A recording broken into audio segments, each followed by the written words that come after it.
The overall goal of synthesizing protein bioconjugates via cysteine-maleimide chemistry is to ensure specificity in the site of modification on the protein, which in turn affects the activity of the resulting bioconjugate, for example, antibody-drug conjugates.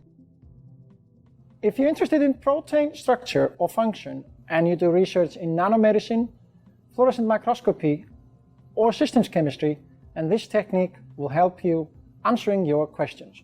The main advantage of this technique is that it is highly specific and high yielding under mild conditions.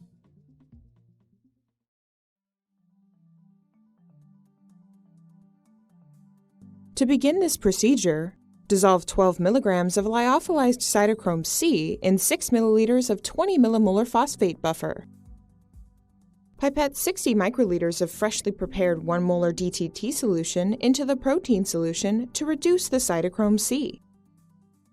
After mixing the solution, filter it through a 0.22 micron low protein binding PVDF syringe filter before injecting onto any chromatographic media.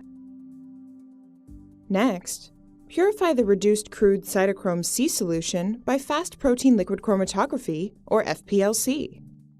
After equilibrating a strong cation exchange column, load 1 milliliter of the solution into the injection loop of the instrument. Next, start a gradient method from 328 to 450 millimolar sodium chloride over 5 column volumes. Monitor the 280 and 410 nanometer channels of the UV-Vis detector and collect the largest peak. Now, increase the salt concentration to 1 molar for 2 column volumes to elute ISO2 cytochrome C. After the column